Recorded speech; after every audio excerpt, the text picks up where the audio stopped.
Hello everyone, welcome back. আজকে এই ভিডিওতে আমি আপনাদের সাথে একটি সিএসএস এর গুরুত্বপূর্ণ জিনিস নিয়ে আলোচনা করব, সেটা হচ্ছে CSS position. CSS position CSS position কি বা কিভাবে সিএসএস পজিশনগুলো কাজ করে। সো আপনি দেখতে পারবেন যে বিভিন্ন ধরনের ওয়েবসাইটে আপনি কি করবেন, যে বিভিন্ন ধরনের জিনিস দেখবেন নির্দিষ্ট একটি জায়গায় থাকে, তা বিভিন্ন ধরনের স্ক্রলিং হচ্ছে, এতে পজিশনগুলো কিভাবে কাজ করে। তো এই ভিডিওতে আমি সিএসএস এর 5টি টপিক নিয়ে আলোচনা করব। একটা পজিশনের সিএসএস এর 5টি টপিক, একটি হচ্ছে static, and then number second fixed, number third streaky, and number 4 relative, and number 5 absolute. So এই CSS এর 5টি টপিক নিয়ে আলোচনা করা ট্রাই করব। So let's get started. So here I am. So এখান থেকে আমি করিডোরে চলে আসছি। এখান থেকে আমি জাস্ট আগে HTML এর ডামি টেমপ্লেটটা নিয়ে আসছি, CSS position. So CSS position, and then after I'm লিংকটি CSS লিংকটি করে দিচ্ছি style.css, and then control save. So আপনি দেখতে পাচ্ছেন যে আমার টাইটেলটা চলে আসবে। দেখতে পাচ্ছেন আমার CSS পজিশনে টাইটেলটা চলে আসছে।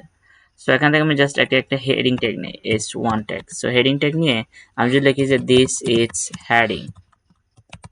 হেডিং লিখে কন্ট্রোল সেভ দিলাম। সো সর্বপ্রথম কথা বলবো যে CSS স্ট্যাটিক বেসিসে। সো বাই ডিফল্ট CSS এর যে পজিশনটা থাকে এটা স্ট্যাটিক থাকে। সো আমি যদি স্ক্রল করি, এর জন্য আমি জাস্ট এখানে কিছু টেক্সট নিয়ে আসি, আমি জাস্ট পি ট্যাগ ব্যবহার করে কিছু টেক্সট নিয়ে আসি, আপনি যাতে সহজে জিনিসটা বুঝতে পারবেন। দেন পি ট্যাগ দিয়ে,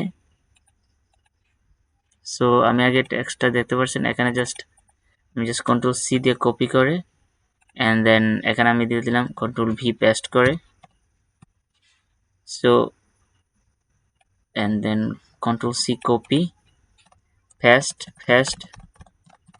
সো অনেকগুলো পেস্ট করে দিলাম। সো এই জিনিসটা আমি সহজে বোঝার জন্য এই জিনিসটা আমি এখান থেকে কেটে দিই। জাস্ট এখান থেকে দেখতে পাচ্ছেন, আমি যদি রিলোড করি দেখতে পাচ্ছেন, আমি যদি স্ক্রল করি দেখবেন এটা কোনো পরিবর্তন হচ্ছে না, জাস্ট এটা যেভাবে আছে টেক্সট আছে। বাই ডিফল্ট সিএসএস পজিশনটা কি থাকে, আপনার কি থাকে, এটা থাকে স্ট্যাটিক। সো আপনি চাইলে সিএসএস এটা স্টাইল করতে পারেন।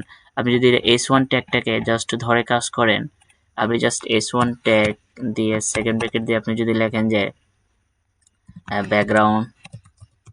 ব্যাকগ্রাউন্ড কালার, সো কালার যদি লেখেন যে গ্রিন, অ্যান্ড টেক্সট কালার যদি লেখেন জাস্ট হোয়াইট কালার দিয়ে কন্ট্রোল সেভ দিবেন, দেখতে পারবেন এটা দেখতে পাচ্ছেন জাস্ট হোয়াইট কালার হয়ে গেছে ব্যাকগ্রাউন্ড কালারটা। জাস্ট আমার এই জিনিসটা কাজ করে না, big background colour, just wait and watch. আমি যদি রিলেট করে দেখতে পাচ্ছেন। সো বাই ডিফল্ট উপরে একটা এই যে একটা ব্রাউজিং এর একটা ডিফল্ট একটা হেডিং পেডিং এন্ড মার্জিন থাকে, সো এটা একটা দেখাচ্ছে। জাস্ট এই দিকে আমি যদি স্ক্রল করি দেখতে পাচ্ছেন এটা কি হচ্ছে, এটা জাস্ট আপনার যে দিস ইজ হেডিং, এটা জাস্ট নিচে চলে গেছে, জাস্ট আপনার এটা উপরের দিকে উঠে গেছে। আপনার এটা মূলত স্ট্যাটিক্স। আমি যদি এখানে পজিশন ব্যবহার করি, যে পজিশন স্ট্যাটিক, দেখবেন এটা কোনো পরিবর্তন হবে না, কারণ কি এটা সাধারণত বাই ডিফল্ট এটা থাকে। এটা হচ্ছে বাই ডিফল্ট থাকে, এটা হচ্ছে সিএসএস এর একটি ডিফল্ট মেথড। সো এটা হচ্ছে স্ট্যাটিক মেথড। সো এখন কথা বলবো সিএসএস এর ফিক্সড মেথডটা নিয়ে। সো ফিক্সড মেথডটা কি বা কিভাবে কাজ করে, আপনি দেখতে পাচ্ছেন এখানে আমি লিখছি যে দিস ইজ হেডিং।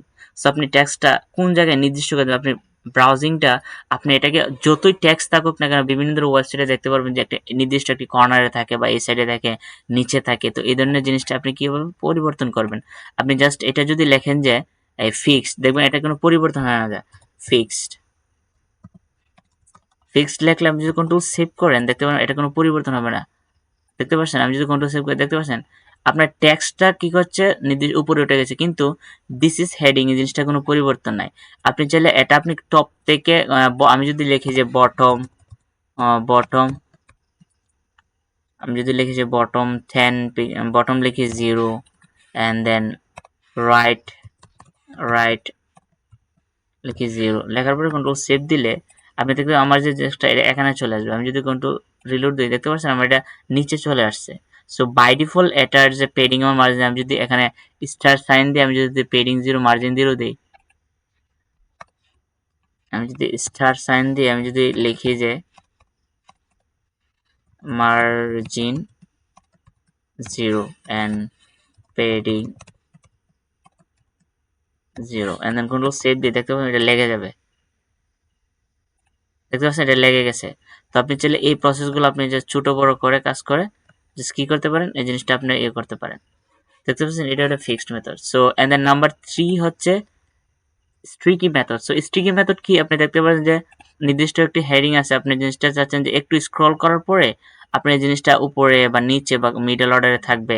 জাস্ট এই জিনিসটা আমি দেখাচ্ছি কিভাবে জিনিসটা আপনি ফিক্সড স্ট্রিকি মেথডটা কাজ করে। আপনি জাস্ট এই জিনিসটা এখন টপে আছে, দেখতে পাচ্ছেন যে আমি যদি স্ক্রল করি, আমি যদি জাস্ট এটা মুছে দিই, আমি জাস্ট পজিশন ফিক্সটা উঠিয়ে দিলাম এন্ড দেন কন্ট্রোল, আমি রাইট বটম কন্ট্রোল সেভ দিয়ে আমি এটা রেখে দিই যেভাবে আছে সেভাবে। দেখতে পাবেন বাই ডিফল্ট কি থাকে, উপরে আছে। সো আমি যদি স্ক্রল করি, এটা কি হচ্ছে, এটা কিন্তু চলে যাচ্ছে। কিন্তু আমি যদি স্ট্রিকি মেথডটা ইউজ করি, আমি যদি পজিশনটা লিখে যে স্ট্রিকি স্ট্রিকে স্ট্রিকি মেথডটা ইউজ করি এন্ড দেন আমি স্ট্রিকি মেথডটা ইউজ করবো, এটা কোথায় থাকবে, যার পজিশনটা জাস্ট টপ থেকে, আমি যদি লিখি যে টপ থেকে 0, টপ থেকে 0, আমি যদি জাস্ট এটা দিয়ে কন্ট্রোল সেভ করি, দেখতে পারবেন যে আমি যদি কন্ট্রোল সেভ করি, দেখুন এটা টপ থেকে 0 আছে। আমি যদি স্ক্রল করি, দেখতে পাচ্ছেন এটা কোনো পরিবর্তন হয় না, কারণ কি, এটা হচ্ছে স্ট্রিকি মেথড। সো আপনি চাচ্ছেন যে এটা কোন স্থানে যাবেন, আপনি স্ক্রল করার পরে যাবেন বা আগে যাবেন, জাস্ট আমি যদি এই জিনিসটা জাস্ট আমি 3 থেকে 4টা প্যারাগ্রাফের নিচেও লিখি, ইউজ করে দেখতে পারবেন। আমি জাস্ট এটা হেডিংটা এটা থেকে আমি কন্ট্রোল এক্স ব্যবহার করে কেটে দিয়ে এন্ড জাস্ট 4টা প্যারামিটার নিচে আমি জাস্ট দিয়ে দিলাম কন্ট্রোল সেভ দিয়ে, দেখতে পারবেন এটা কি হচ্ছে, কাজ হচ্ছে। এটা জাস্ট এখানে চলে আসছে, মধ্যে চলে আসছে। কিন্তু ঘটনা হচ্ছে যে আপনি এটা যখন স্ট্রিকি মেথডটা ইউজ করছেন, কোথায় থাকবে, স্ক্রল করার পূর্বে পরে এটা থাকবে উপরের দিকে, বা আপনি টপ থেকে 0 করে দিয়েছেন। সো এটা জাস্ট আমি যদি বড় করে দিয়ে আমি যদি স্ক্রল করে দেখবেন টপে গিয়ে এটা যাচ্ছে না, দেখতে পাচ্ছেন। আপনি যতই স্ক্রল করেন না কেন টপে যাওয়ার পর এটা কি হচ্ছে, এটা কিন্তু উপরের দিকে যাচ্ছে না, বা এটা নির্দিষ্ট একটি তার পরিবর্তন দিয়ে দিচ্ছে, এটা টপ থেকে 0-তে থাকবে বা বটম থেকে। আপনি যা স্ক্রল করার পূর্বে এই জিনিসটা অন্য ধরনের থাকে আর পরে থাকে অন্য ধরনের।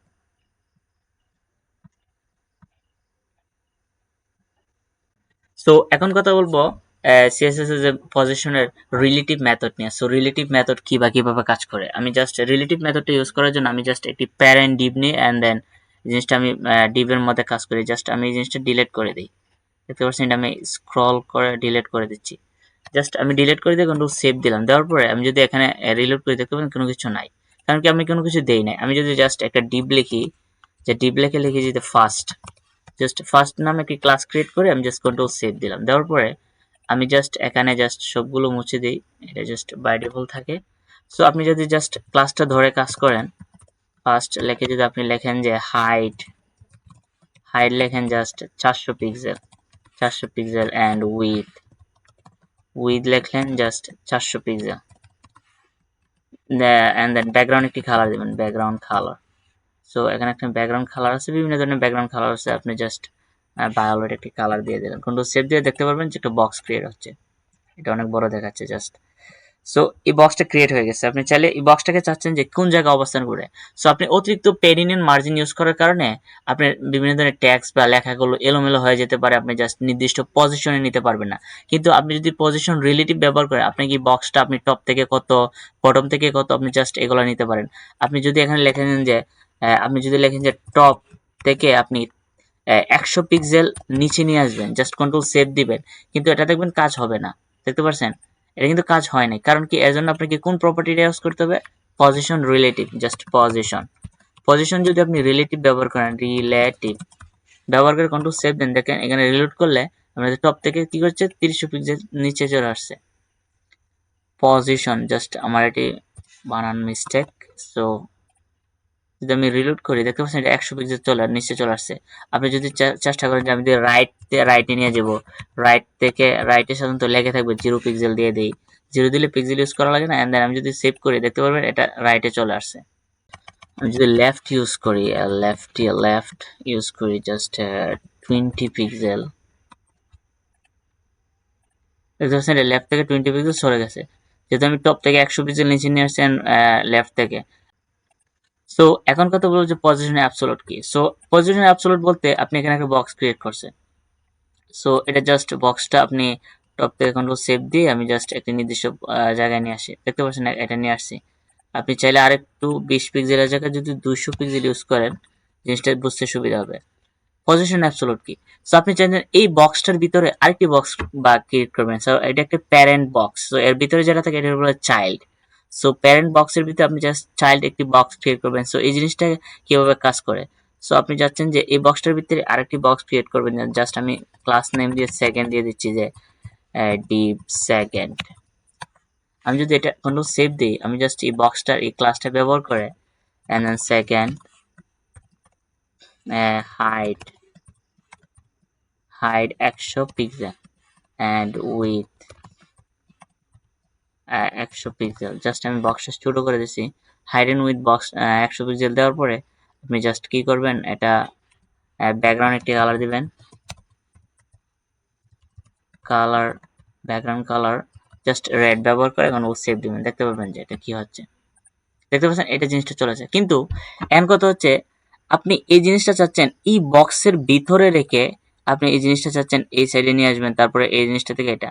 সো এর জন্য আপনাকে কি কাজ করতে হবে, রিলেটিভ পজিশন কি করতে হবে, অ্যাবসোলুট ব্যবহার করতে হবে। আপনি যদি দেখেন যে পজিশন অ্যাবসোলুট, পজিশন অ্যাবসোলুট ব্যবহার করেন এন্ড দেন আপনি যদি লেখেন যে টপ থেকে, আপনি যদি টপ থেকে 10 পিক্সেল ইউজ করেন, আপনি জাস্ট এইটার টপ থেকে না, আপনি যদি এই বক্সের টপ থেকে কি হচ্ছে এই জিনিসটা নিচে নিয়ে যাবেন। আপনি যদি লেখেন যে টপ, টপ থেকে জাস্ট 30 পিক্সেল আপনি নিচে নিয়ে আসবেন এন্ড লেফট থেকে দেখতে পাচ্ছেন যে লেফট, আপনি যদি লেফট থেকে 30 পিক্সেল নিচে সরে আসবে। জাস্ট আমি যদি এটা রিলোড করি দেখতে পাচ্ছেন এটা আপনি কি হচ্ছে 30 পিক্সেল কোথায় থেকে নিয়েছেন, আপনি জাস্ট এই যে প্যারেন্ট যে ডিপটা আছে এই ডিপের ভিতরে এই জিনিসটা কাজ করছে। তো এই জিনিসটা হচ্ছে কি পজিশন অ্যাবসোলুট এবং রিলেটিভের ব্যবহার। সো আশা করছি এই জিনিসটা আপনি যদি দেখে থেকে প্র্যাকটিস করেন, সো পজিশনের যে পাঁচটি স্টেপ বা মেথড আছে, সো আপনি চাইলে এই জিনিসগুলো দেখে দেখে কাজ করলে, প্র্যাকটিস করলে অবশ্যই জিনিসগুলো আপনার বুঝতে সুবিধা হবে। সো দেখা হচ্ছে পরবর্তী নেক্সট ভিডিওতে। So best of luck.